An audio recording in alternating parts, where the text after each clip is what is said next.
तीन मर्तबा से मधुबनी लोकसभा में कमल खिला, लेकिन आम लोगों में बड़ी मायूसी है। कभी लोकसभा के मेंबर घूम करके मधुबनी में नहीं आए और इस दफा लोग बदलाव चाहते हैं। मधुबनी मिथिलांचल की सबसे हॉट लोकसभा सीट बन चुकी है। एक और राजद ने यहां पहली बार लालटेन जलाने के लिए कद्दावर चेहरे अली अशरफ फातमी को भेजा है, तो वहीं उनके सामने अशोक यादव की चुनौती है। अशोक यादव के साथ पिता की विरासत है और मोदी का चेहरा। ऐसे में लड़ाई तो मजबूत होनी तय है, लेकिन अली अशरफ फातमी जो 4 बार संसद में दरभंगा का प्रतिनिधित्व कर चुके हैं, उन्हें चुनाव मैनेजमेंट का माहिर माना जाता है और इसका विधिवत आगाज भी मंगलवार से हो गया। अली अशरफ फातमी ने अपना ठिकाना पूरी तरह से मधुबनी में जमा लिया है। रहीका में आज प्रधान चुनाव कार्यालय का शुभारंभ भी कर दिया गया है। साथ ही कार्यकर्ताओं और नेताओं के साथ बैठक कर नामांकन से लेकर जीत तक की पूरी रणनीति भी तय कर ली गई है।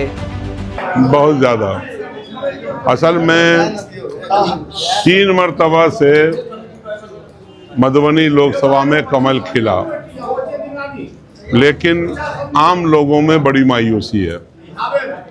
कभी लोकसभा के मेंबर घूम करके मधुबनी में नहीं आए और साथ ही जो विकास जो भारत सरकार के द्वारा होना चाहिए, एक भी प्रोजेक्ट मधुबनी लोकसभा में नहीं आ सका। इसलिए बहुत निराशा है और इस दफा लोग बदलाव चाहते हैं। सर, इंडिया गठबंधन का मैनिफेस्टो जारी हुआ तो 24 पॉइंट लिखा गया। पहला पॉइंट दिया गया है 1 करोड़ नौकरी। सर, क्या कहेंगे आप इस पर? अब आप उसको इस तरह से समझ लो कि तेजस्वी जी ने वादा किया था कि अगर हमको मुख्यमंत्री बना दोगे तो हम 10 लाख नौजवानों को नौकरी दे देंगे।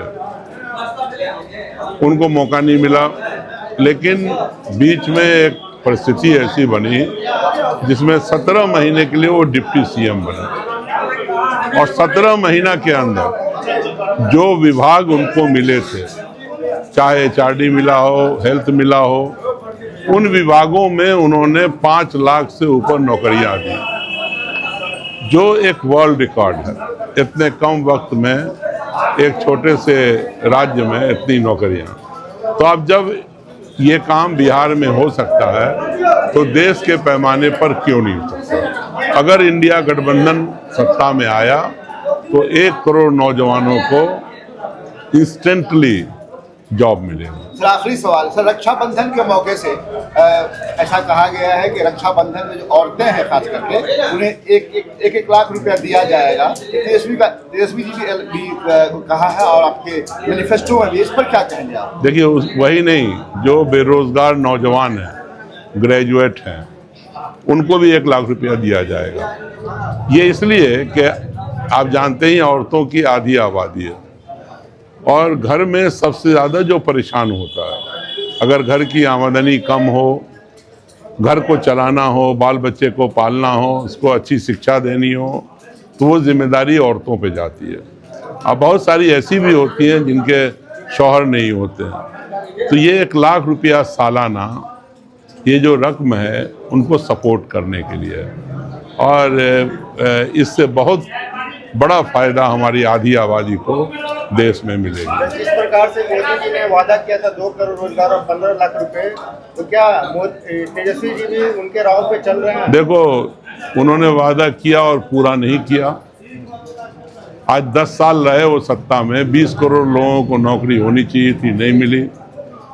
यही तो कारण है कि आज उन पे विश्वास खत्म हो गया देश के नौजवानों का। एमएसपी की बात कही थी उन्होंने, किसानों के लिए नहीं किया।